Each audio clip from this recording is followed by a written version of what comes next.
সুপ্রিয় দর্শক সবাইকে স্বাগত জানাচ্ছি প্ল্যানেটারি হেলথ একাডেমিয়া সুস্থ থাকুন প্রতিদিন অনুষ্ঠানে পাওয়ার্ড বাই রেনেটা পিএলসি। আপনাদের সঙ্গে রয়েছি আমি ডাক্তার অমিতা হাসান। আমরা জানি যে ক্যান্সার নিয়ে আমাদের অনেকেরই ভীতির কারণ থাকে, বিশেষ করে ব্লাড ক্যান্সার।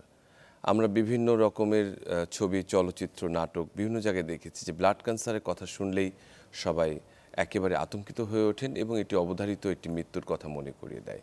এবং আমাদের বর্তমান সামাজিক জীবনেও কিন্তু তাই, যে ক্যান্সার তো আসলে ভয়াবহ বটেই। যখন আমরা বলছি এটি ব্লাড ক্যান্সার বা রক্তের ক্যান্সার, তখন কিন্তু মানুষ ধরেই নেয় যে এর পরিণতি ভয়াবহ এবং এটি থেকে মুক্তি পাওয়া ভীষণ কঠিন। কিন্তু বর্তমান প্রেক্ষাপটে চিকিৎসা ব্যবস্থা অনেক দূর এগিয়েছে এবং এই রক্তরোগের, বিশেষ করে এই ব্লাড ক্যান্সারের চিকিৎসায় অনেক অগ্রগতি হয়েছে। সমগ্র বিশ্বের সঙ্গে বাংলাদেশেও কিন্তু এর অগ্রগতি হয়েছে এবং ব্লাড ক্যান্সার নিয়ে অনেক আশার কথা রয়েছে, অনেক হতাশার কথা রয়েছে। কিন্তু আমরা আজকে আশার কথা শুনতে চাই যে আসলে বর্তমান অগ্রগতি ব্লাড ক্যান্সারকে কতখানি প্রতিরোধ করতে পারে, কতখানি নিরাময় করতে পারে। এই আশার বাণী নিয়ে আমাদের সাথে আজকে যুক্ত হচ্ছেন প্রফেসর ডাক্তার এম এ খান, রক্তরোগ বিশেষজ্ঞ ও বোন ম্যারো ট্রান্সপ্লান্ট ফিজিশিয়ান, সাবেক president haematology society of Bangladesh এবং সাবেক বিভাগীয় প্রধান ও প্রতিষ্ঠাতা BMT unit, Dhaka medical college হাসপাতাল। আপনাকে স্বাগত প্রফেসর ডাক্তার এম এ খান আমাদের অনুষ্ঠানে। আমরা যে কথাটি বলছিলাম যে রক্তের ক্যান্সার শুনলেই আসলে গা মনে হয় হিম হয়ে আসে, রক্ত ঠান্ডা হয়ে আসে। কিন্তু আমরা আশার কথা শুনতে চাই যে আসলে সবার আগে আমার দর্শকদের জন্য আমি জানতে চাই যে ব্লাড ক্যান্সার একটি অনেক বড় একটি টার্ম।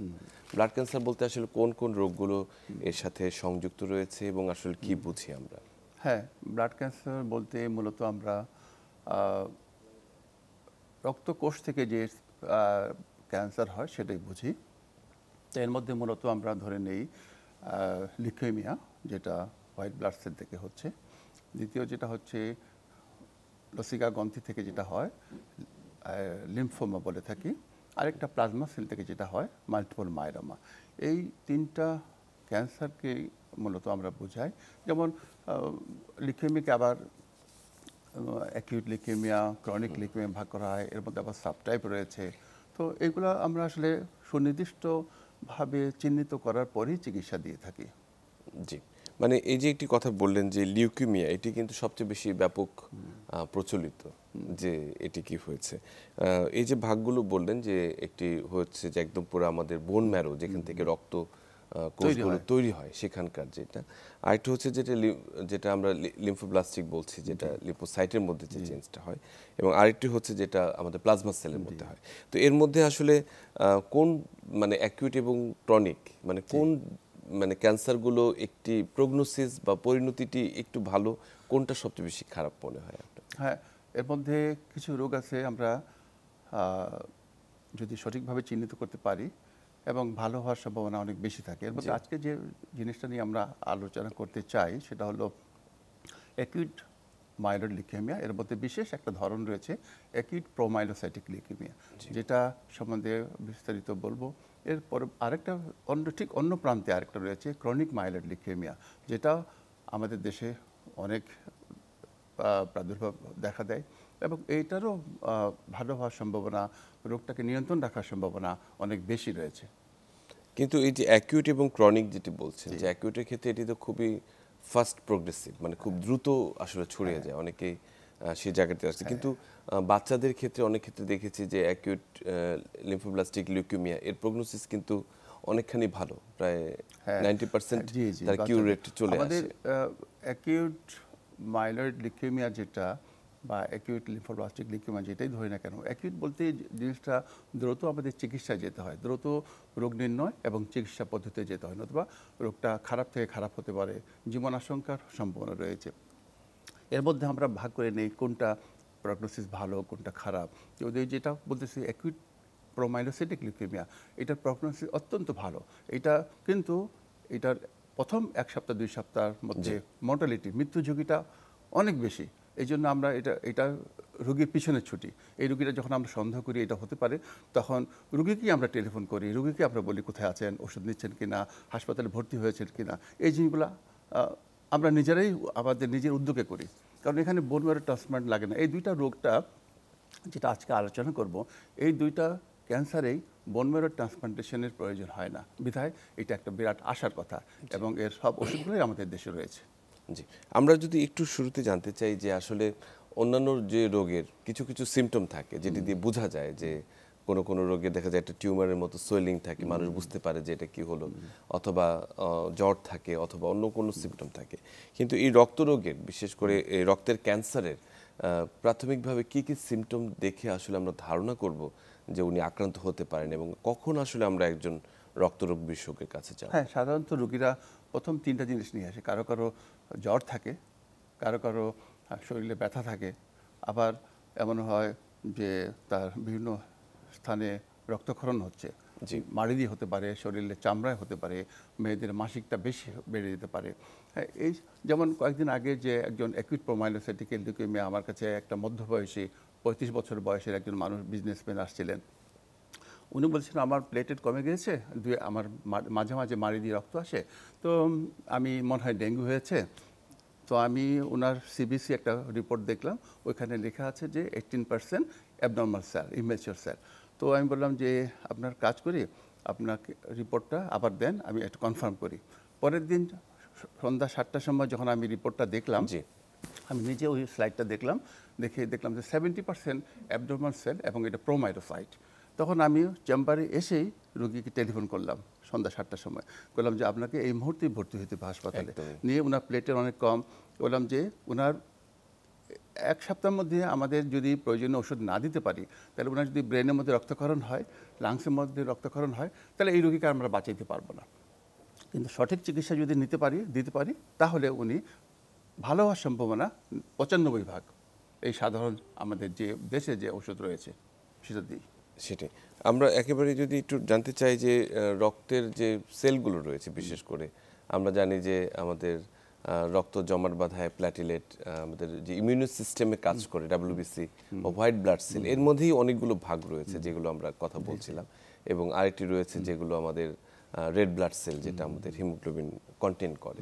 তো এর মাঝে আসলে এই যে সিরিজগুলো রয়েছে, আপনি যেটা বললেন যে মায়োলয়েড সিরিজ এবং আরেকটা হচ্ছে লিম্ফোপ্লাস্টিক, কোনটি কোন অংশের রোগ?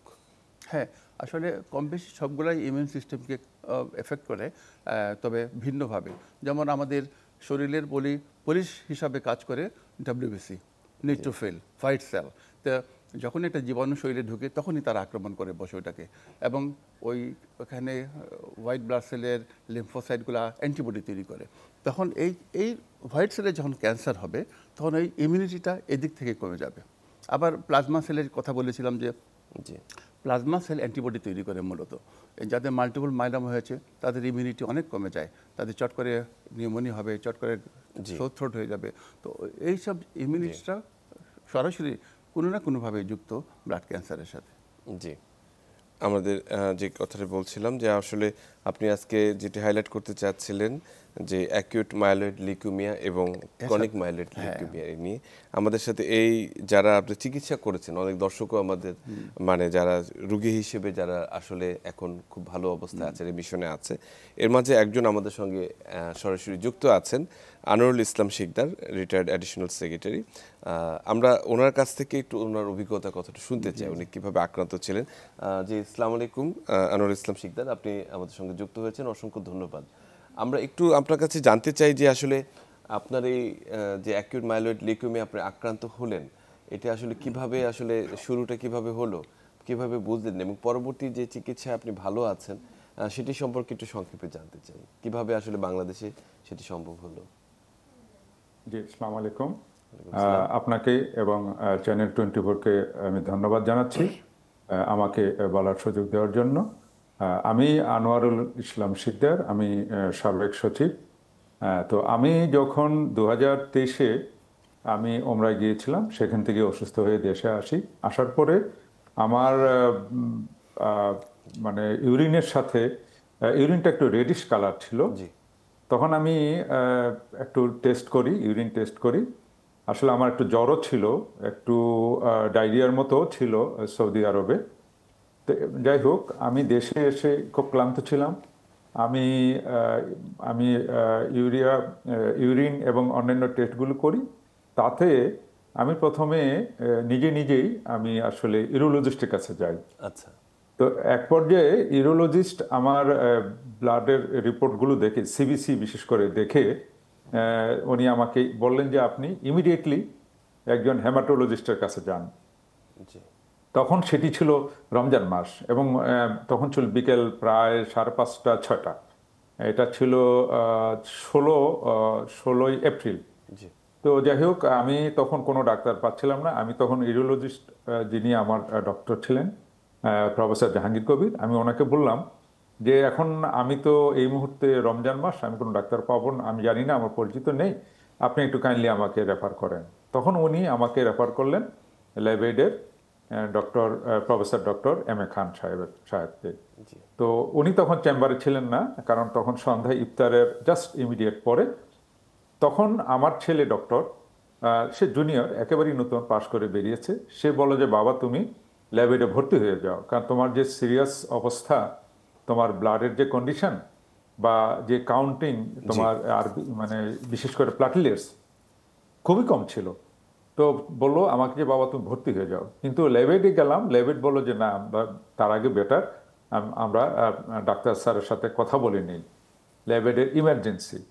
তো ইমার্জেন্সির ডক্টর সাহেব, জুনিয়র ডক্টর ওনারা, যাই হোক, ওনারা নিজেরাই কথা বললেন প্রফেসর ডাক্তার এম এ খান সাহেবের কাছে, সাথে টেলিফোনে কথা বললেন। জি তারপর এক পর্যায়ে টেলিফোনটা আমাকে দিলেন, আমি কথা বললাম। তখন আমি আমি প্রফেসর এম এ খান সাহেব আমাকে বলে যে না, আপনার ভর্তি হওয়ার দরকার নেই, আপনি আপাতত এই এই ওষুধগুলো আপনি ইয়ে করেন, গ্রহণ করেন, এগুলো খাওয়া শুরু করেন এবং আগামীকাল 11টা আমার সাথে দেখা করেন।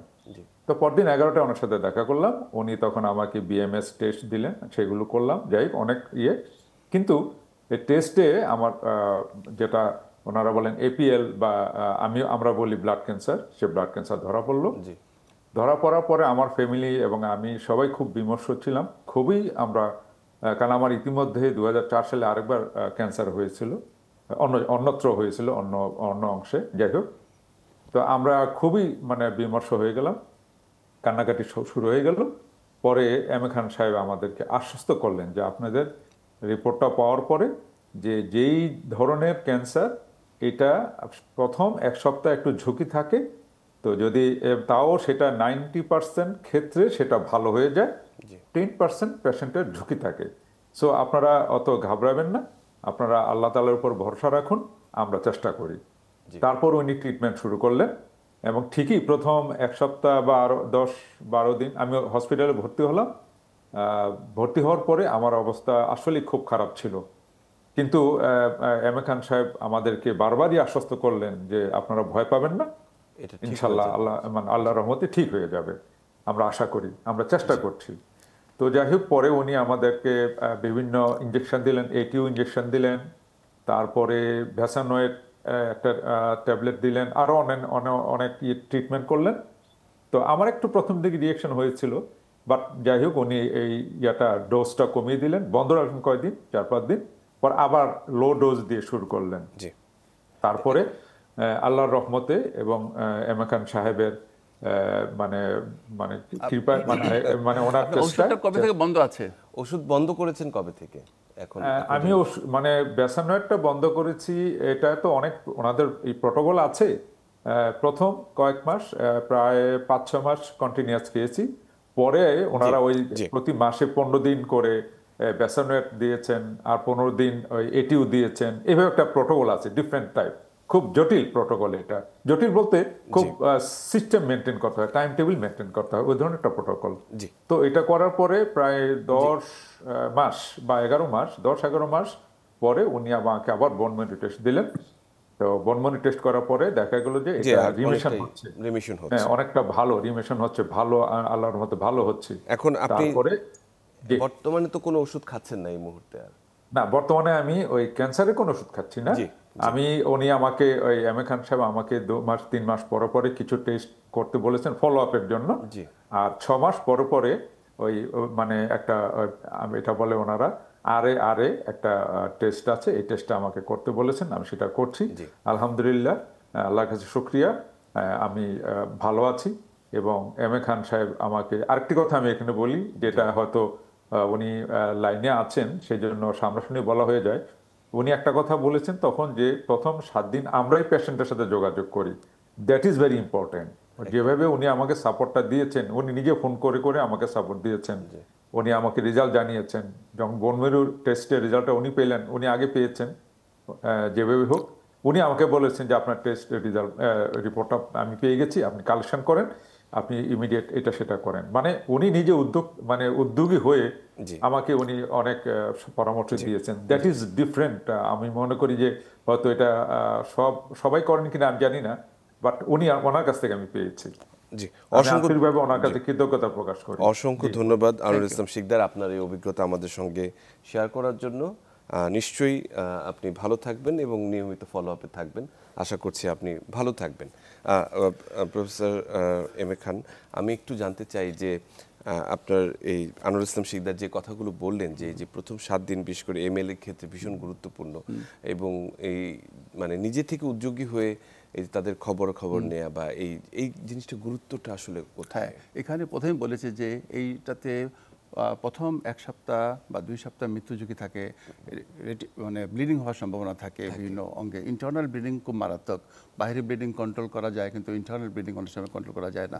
প্লেটলেট অনেক কমে যায় এইসব ক্ষেত্রে, এসব প্লেটলেট দিতে হয়। এবং সবচেয়ে বড় কথা, ঔষধ দেওয়ার পরেও কিছু পার্শ্ব প্রতিক্রিয়া হয়, ওইগুলোকে মিনিমাইজ করার জন্য এই যেগুলো যদি আমরা সঠিকভাবে যদি না করতে পারি তাহলে তাদের খারাপ হওয়ার সম্ভাবনা রয়েছে। উনি একটু ওষুধের নাম বললেন যে ভেসিনের যে ওষুধটি উনি পাচ্ছিলেন, মানে আসলে বর্তমানে এটাই কি সবচেয়ে এই রোগে আসলে 15 এবং 17 ক্রোমোজোমের মধ্যে একটা ট্রান্সলোকেশন, এটা একটা ক্রোমোজোমের একটা অংশ আরেকটার সাথে গিয়ে লেগে যায়, লেগে গিয়ে একটা নতুন মিউটেশন তৈরি হয়। ওইটা থেকে যে একটা সিগন্যাল যায়, ওইটাকে রক্তকণিকাগুলিকে অনেক অনেক অনেক বাড়াইতে থাকে।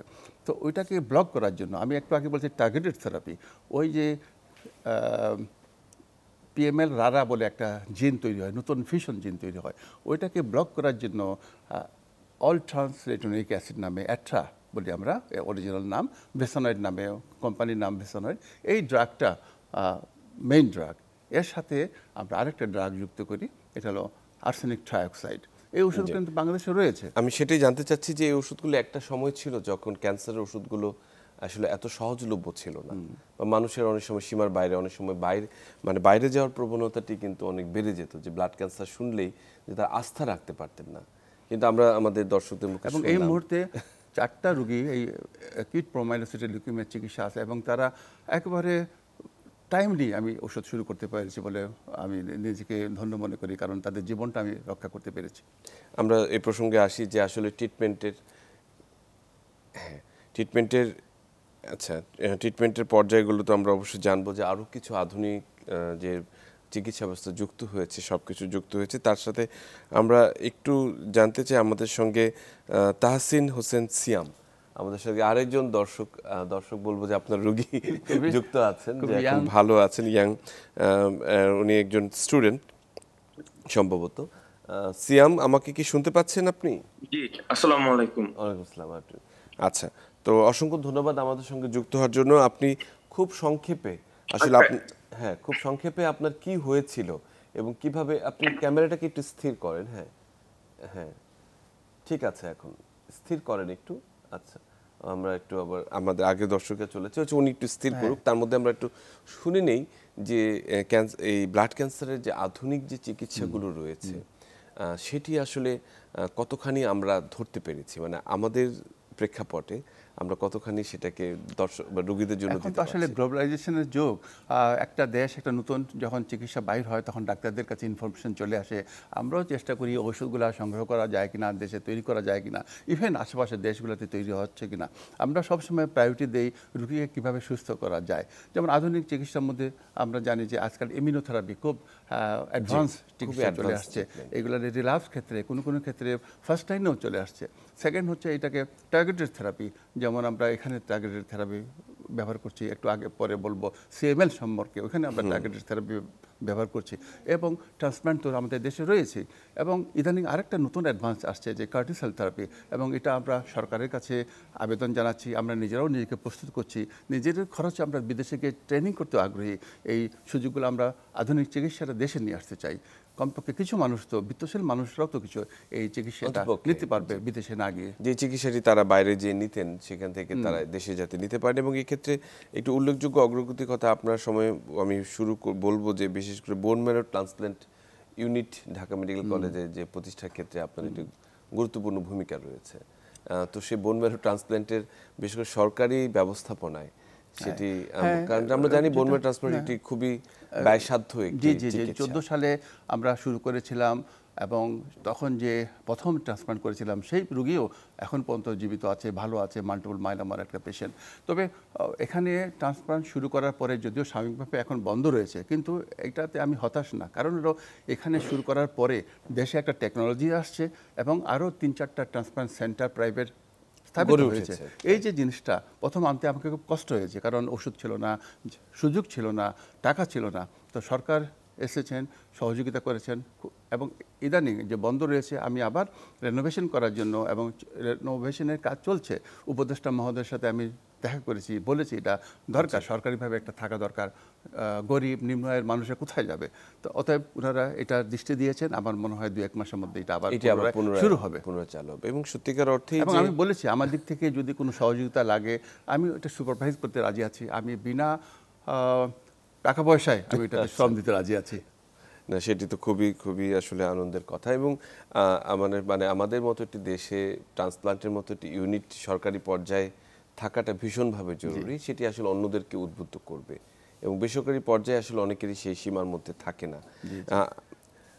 আচ্ছা, জি, আমাদের সাথে আমরা সিয়ামকে পেয়েছি আবার। সিয়াম, খুব সংক্ষেপে আমরা শুনতে চাইবো যে আপনার রোগটি আসলে কি ছিল, এখন আপনি কেমন আছেন, কোনো চিকিৎসা পাচ্ছেন কিনা?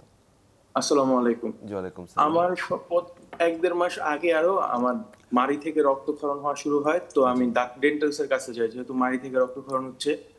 তো ওইখানে আমাকে বলে যে মাড়িতে পাথর হয়েছে, জি জি।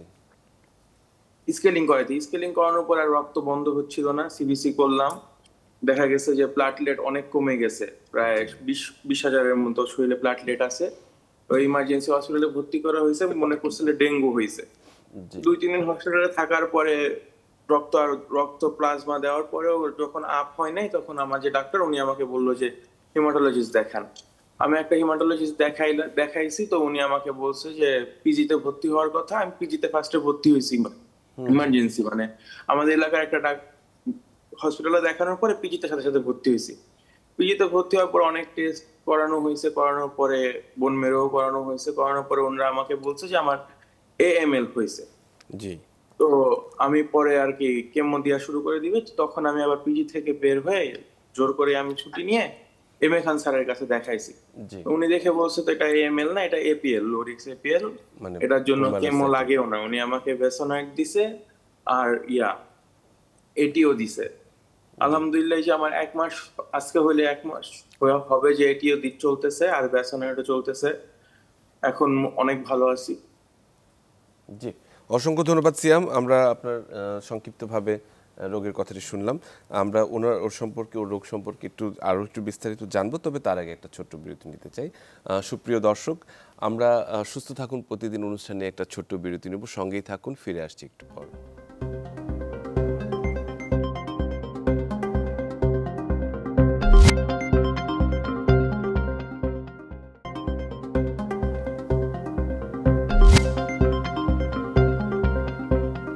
সুপ্রিয় দর্শক, সবাইকে আরেকবার স্বাগত জানাচ্ছি সুস্থ থাকুন প্রতিদিন অনুষ্ঠানে, পাওয়ার্ড বাই রেনেটা পিএলসি।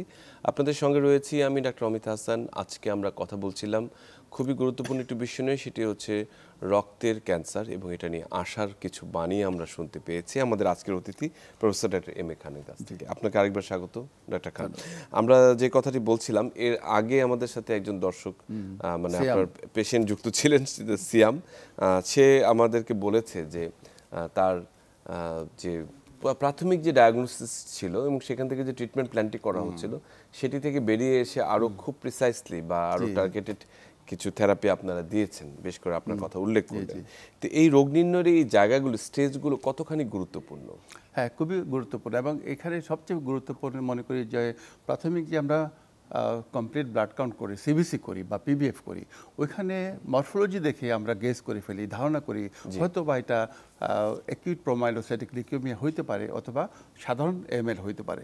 তো কারণ হলো বলা হচ্ছে যে যদি আমরা মনে করি বা ধারণা করি এটা অ্যাকিউট প্রোমাইলোসাইটিক লিউকেমিয়া, ইভেন এর পুরা রিপোর্ট না আসা পর্যন্ত, মলিকুলার রিপোর্ট না আসা পর্যন্ত, সাইটোজেনেটিক রিপোর্ট না আসা পর্যন্ত, তবে জীবন বাঁচানোর জন্য আমরা ওই ওষুধটা শুরু করে দিই, তাকে প্লেটেট দেওয়া এবং ভেসানাইড ওষুধটা দেওয়া শুরু করে দিই। বিকজ সময় ইম্পর্টেন্ট, হয়তো সকালে দেখেছি ভালো, বিকেলে তার রক্তক্ষরণ এসে মারা যেতে পারে। জি, এই জায়গাটা করে আমাদের সঙ্গে আরেকজন রোগী মানে বলা যায় যুক্ত আছেন, আপনারই পেশেন্ট কাজী জহুরুল হাসান, বরিশাল থেকে, উনি একজন স্কুল শিক্ষক।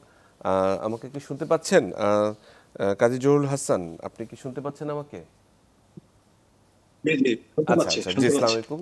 আচ্ছা, আপনি আমাকে বলুন যে আপনি এখন কেমন আছেন এই যে চিকিৎসা পাওয়ার পর? বর্তমানে কি কোনো চিকিৎসা পাচ্ছেন এবং আপনার রোগটি কি ছিল? জি, এখন আলহামদুলিল্লাহ ভালো। আমার রোগটা ছিল আসলে এটা পিএমএল। জি, এটা এটা প্রথমে আমি স্কয়ার হসপিটালে দেখিয়েছিলাম। সেখানে এটা ওখানের যে ডক্টর তিনি বলেছেন যে এই সমস্যা, তারপরে ওখানে ভর্তি হই, কিছুদিন ওখানে ছিলাম, 11 দিন থাকার পর এরপরে বাসায় গিয়েছি, বাসায় থেকে ট্রিটমেন্ট নিয়েছি। জি, জি, পরে আমি ওখান থেকে জনাব এম.এ. খান স্যার ওখানে শরণাপন্ন হই এবং তার কাছে যাই। তিনি সব পরীক্ষা নিরীক্ষা দেন এবং বলেন যে আসলে এটা নিরাময়যোগ্য, তবে যদি নিয়মিত ঔষধ থেরাপি যদি ঠিকভাবে নেওয়া যায়। এরপর স্যার আমাকে প্রায় 7 মাসের একটা কোর্স দিয়েছেন।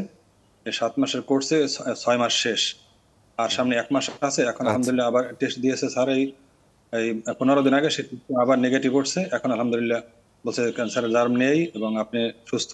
জি, আরো 1 মাস নিতে হবে। জি, অসংখ্য ধন্যবাদ জহুর সাহেব আমাদের সঙ্গে যুক্ত থাকার জন্য। নিশ্চয়ই পরে আবার কথা হবে।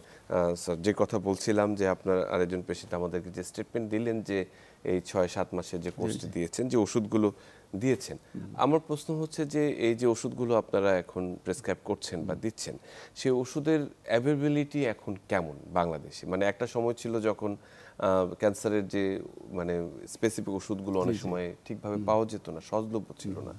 এখন আমরা শুনেছি যে ওষুধের উৎকর্ষতা আরো অনেক গুণ বেড়েছে, অনেকেই চেষ্টা করছেন ক্যান্সারের ড্রাগগুলোকে নিয়ে আসার জন্য, এবং শুধু উৎপাদনই করছেন না, অনেকে বাইরে পাঠানোর কথাও চিন্তা করছেন।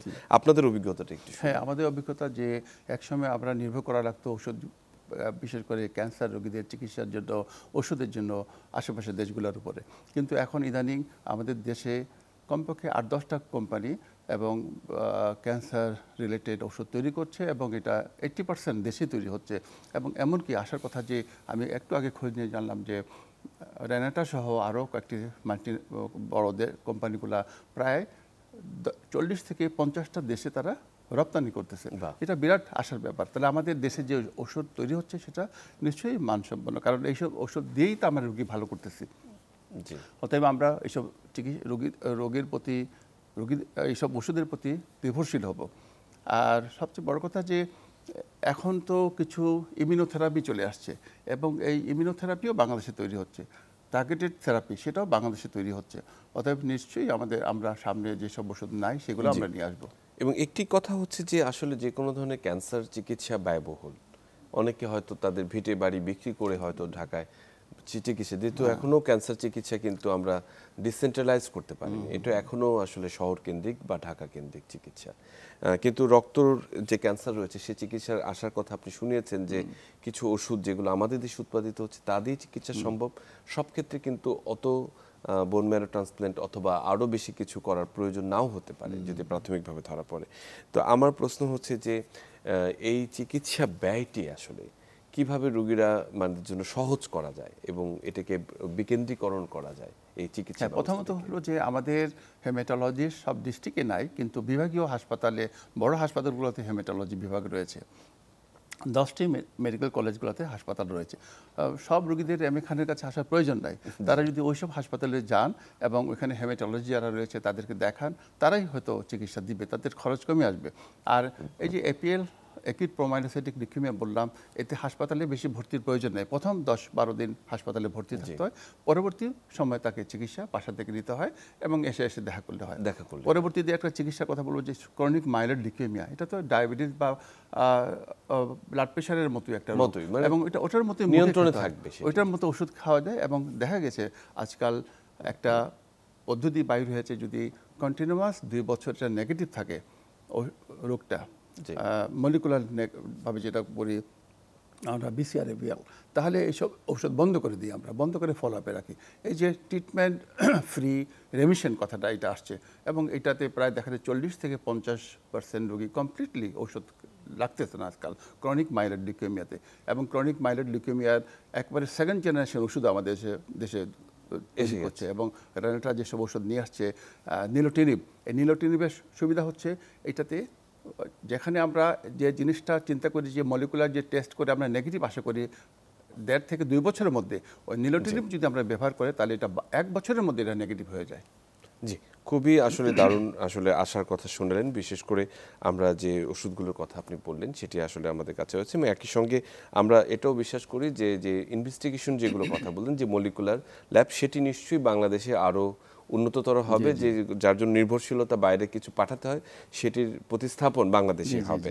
আপনাকে অসংখ্য ধন্যবাদ আমাদের সঙ্গে এতক্ষণ যুক্ত থাকার জন্য, এবং একই সঙ্গে আপনার যারা পেশেন্ট রয়েছে তারা আমাদের সঙ্গে যুক্ত হয়ে তাদের মতামতটি দিয়েছেন, তারা ভালো আছেন সে তথ্যটি আমরা পেয়েছি, এবং সেটি নিশ্চয়ই আশার একটি সঞ্চার করবে সবার মধ্যে। ধন্যবাদ আপনাকে এবং দর্শকবৃন্দকে। জি, সুপ্রিয় দর্শক, আজকে আমরা একেবারে শেষ পর্যায়ে বিশেষ করে রক্তের যে ক্যান্সার, যেটি নিয়ে আমাদের মধ্যে আসলে একটি চরম ভীতি কাজ করে, আসলে চিকিৎসা ব্যবস্থাটি কেমন হবে, সেটি আসলে কতখানি মানুষের জীবনধারাকে আসলে কতখানি প্রভাবিত করবে, সবগুলো বিষয় নিয়ে আমরা আজকে আশার কিছু কথা শুনলাম। এবং সে আশার কথার মধ্যে হচ্ছে যে ক্যান্সারের যে ওষুধগুলো রয়েছে সেগুলো এখন আমাদের দেশেই তৈরি হচ্ছে, যে বোন ম্যারোর কথা, ট্রান্সপ্লান্টের কথা বললেন, সেটি আমাদের দেশেও হচ্ছে। কাজেই বাইরে যে চিকিৎসা করার যে প্রবণতাটি রয়েছে সেটি নিশ্চয়ই সেক্ষেত্রে আসলে কমে আসার কথা। এবং একই সঙ্গে যদি রোগটিকে প্রাথমিকভাবে খুব দ্রুত শনাক্ত করা যায় এবং চিকিৎসা নেওয়া যায়, তাহলে কিন্তু এই রক্তরোগের এই ক্যান্সার থেকে কিন্তু আমরা ভয়াবহতা থেকে কিন্তু বাঁচতে পারি, এবং আমরা এটাকে নিয়ন্ত্রণে রাখতে পারি। এবং সব ধরনের ক্যান্সারের পরিণতি কিন্তু, খারাপ পরিণতি কিন্তু এক নয়, অনেকগুলো রয়েছে যেটি খুব ভালোভাবেই মানুষ তার স্বাভাবিক জীবনযাপন করতে পারে। তা আপনাদের অসংখ্য ধন্যবাদ আমাদের সঙ্গে যুক্ত থাকার জন্য। নিশ্চয়ই সামনে আবারও কথা হবে।